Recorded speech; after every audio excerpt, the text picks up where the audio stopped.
പ്രവൃത്തികൾ അധ്യായം 17. അവർ അംഫിപോലിസിലും അപ്പൊലോനിയയിലും കൂടി കടന്ന് തെസ്സലോനിക്കയിലെത്തി. അവിടെ യഹൂദന്മാരുടെ ഒരു പള്ളി ഉണ്ടായിരുന്നു. പൗലോസ് പതിവ് പോലെ അവരുടെ അടുക്കൽ ചെന്ന് 3 ശബ്ദത്തിൽ തിരുവെഴുത്തുകളെ ആധാരമാക്കി അവരോട് വാദിച്ചു. ക്രിസ്തു കഷ്ടാനുഭവിക്കുകയും മരിച്ചവരിൽ നിന്ന് ഉയർത്തെഴുന്നേൽക്കുകയും ചെയ്യേണ്ടത് എന്നും ഞാൻ നിങ്ങളോട് അറിയിക്കുന്ന ഈ യേശു തന്നെ ക്രിസ്തു എന്നും തെളിയിച്ച് വിവരിച്ചുകൊണ്ടിരുന്നു. അവരിൽ ചിലരും ഭക്തിയുള്ള യവനന്മാരിൽ ഒരു വലിയ കൂട്ടവും മാന്യസ്ത്രീകളെ അനേകരും വിശ്വസിച്ച് പൗലോസിനോടും ശീലാസിനോടും ചേർന്നു. യഹൂദന്മാരോ അസൂയ കൊണ്ട് മെനക്കെട്ട് നടക്കുന്ന ചില ദുഷ്ടന്മാരെ ചേർത്ത് പുരുഷാരത്തെ ഇളക്കി പട്ടണത്തിൽ കലഹം ഉണ്ടാക്കി യാസോന്റെ വീട് വളഞ്ഞ് അവരെ ജനസമൂഹത്തിൽ കൊണ്ടുവരാൻ ശ്രമിച്ചു. അവരെ കാണാഞ്ഞിട്ട് യാസോനെയും ചില സഹോദരന്മാരെയും നഗരാധിപന്മാരുടെ അടുക്കിലേക്ക് ഇഴച്ചും ഭൂലോകത്തെ കലഹിപ്പിച്ചവർ ഇവിടെയും എത്തി. യാസോൻ അവരെ കൈക്കൊണ്ടുമിരിക്കുന്നു. അവരൊക്കെയും യേശു എന്ന് മറ്റൊരുവൻ രാജാവ് എന്ന് പറഞ്ഞുകൊണ്ട് കൈസാരുടെ നിയമങ്ങൾക്ക് പ്രതികൂലമായി പ്രവർത്തിക്കുന്നു നിലവിളിച്ചു. ഇത് കേട്ടിട്ട് പുരുഷാരവും നഗരാധിപന്മാരും ഭ്രമിച്ചു. യാസോൻ മുതലായവരോട് ജാമ്യം വാങ്ങി അവരെ വിട്ടയച്ചു.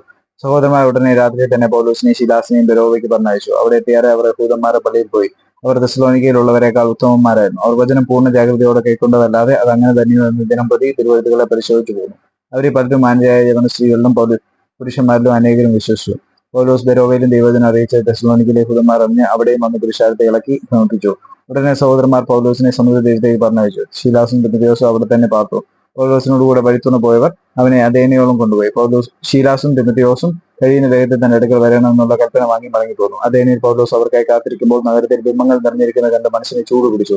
അവൻ പള്ളിയിൽ വെച്ച് യഹൂദന്മാരോടും ദൈവഭക്തന്മാരോടും ചന്തസ്ഥലത്ത് ദിവസേന കണ്ടവരോടും സംഭാഷിച്ചു പോന്നു. എപ്പിക്കൂര്യരും സ്തോയിക്കരുമായ തത്വജ്ഞാനികളിൽ ചിലർ അവനോട് വാദിച്ചു. ഈ വിടുവായൻ എന്ത് പറവാൻ പോകുന്നു എന്ന് ചിലരും അവൻ യേശുവിനെയും പുനരുത്ഥാനത്തെയും പ്രസംഗിച്ചുകൊണ്ട് ഇവൻ അന്യദേവതകളെ ഘോഷിക്കുന്നവനെന്ന് തോന്നുന്നുവെന്ന് മറ്റേവരും പറഞ്ഞു. പിന്നെ അവനെ പിടിച്ച് അരയോപക കുന്നിന്മേൽ കൊണ്ടുവന്ന് നീ പ്രസ്താവിക്കുന്ന നവീന ഉപദേശം എന്നതെന്ന് ഞങ്ങൾക്ക് അറിയാമോ? നീ ചില അപൂർവങ്ങളെ ഞങ്ങളുടെ ചെവിയിൽ കടത്തുന്നുവല്ലോ. അതെന്തെന്ന് അറിവാൻ ഞങ്ങൾ ആഗ്രഹിക്കുന്നെന്ന് പറഞ്ഞു. എന്നാൽ അതിനൊക്കെ അവിടെ വന്ന് പാർക്കുന്ന പരദേശികളും വല്ല പുതുമയും പറയുകയോ കേൾക്കുകയോ ചെയ്യുവാനല്ലാതെ മറ്റൊന്നിനും അവസരമുള്ളവരല്ല. പൗലോസ് അരയോപക മധ്യേ നിന്നുകൊണ്ട് പറഞ്ഞത്, അതേന പുരുഷന്മാരെ, നിങ്ങൾ എല്ലാവരിലും അതിഭക്തന്മാരെന്ന് ഞാൻ കാണുന്നു. ഞാൻ ചുറ്റി കടന്ന് നിങ്ങളുടെ പൂജാസ്ഥാനങ്ങളിൽ നോക്കുമ്പോൾ അജ്ഞാത ദേവന് എന്ന എഴുത്തുള്ള ഒരു വേദിക്കല് കണ്ടു. എന്നാൽ നിങ്ങൾ അറിയാതെ പൂജിക്കുന്നത് തന്നെ ഞാൻ നിങ്ങളോട് അറിയിക്കുന്നു. ലോകവും അതിലുള്ളതൊക്കെയും ഉണ്ടാക്കിയ ദൈവം സ്വർഗത്തിനും ഭൂമിക്കും നാഥനാകൊണ്ട് കൈപ്പണിയായ ക്ഷേത്രങ്ങളിൽ വാസം ചെയ്യുന്നില്ല. താൻ എല്ലാവർക്കും ജീവനും ശ്വാസവും സകലവും കൊടുക്കുന്നവനാകിയ വല്ലതിനും മുട്ടുള്ളവൻ എന്ന പോലെ മനുഷ്യ കൈകളാ ശുശ്രൂഷ ആവശ്യപ്പെടുന്നില്ല. ഭൂതലത്തിലെങ്ങും കൂടിയിരിക്കാൻ അവൻ ഒരുത്തരിൽ നിന്ന് മനുഷ്യാദിയൊക്കെ ഉളവാക്കി. അവർ നിവാസത്തിന് അതിരുകളും കാലങ്ങളും നിശ്ചയിച്ചു. അവർ ദൈവത്തെ തപ്പി നോക്കി കണ്ടെത്തുമോ എന്ന് വെച്ച് അവനെ അന്വേഷിക്കേണ്ടതിന് തന്നെ. അവൻ നമ്മിൽ ആർക്കും അകന്നിരിക്കുന്നവനല്ല താനും. അവനല്ലോ നാം ജീവിക്കുകയും ചരിക്കുകയും ഇരിക്കുകയും ചെയ്യുന്നത്. അങ്ങനെ നിങ്ങളുടെ കവിവരന്മാരിലും ചിലർ നാം അവന്റെ സന്താനമല്ലോ എന്ന് പറഞ്ഞിരിക്കുന്നു. നാം ദൈവത്തിന്റെ സന്താനം എന്ന് വരിക ദൈവം മനുഷ്യന്റെ ശില്പബുദ്ധിയും സങ്കല്പവും കൊണ്ട് കുത്തിത്തീർക്കുന്ന പൊൻ, വെള്ളി, കല്ല് എന്നിവയോട് സദൃശമെന്ന് നിരൂപിക്കേണ്ടതല്ല.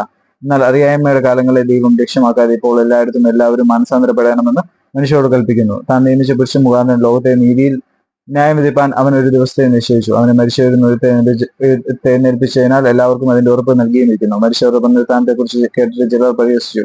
മറ്റു ചിലർ ഞങ്ങൾ ഇതിനെപ്പറ്റി പിന്നെയും നിന്റെ പ്രസംഗം കേൾക്കാമെന്ന് പറഞ്ഞു. അങ്ങനെ പൗലോസ് അവരുടെ നടുവിൽ നിന്ന് പോയി.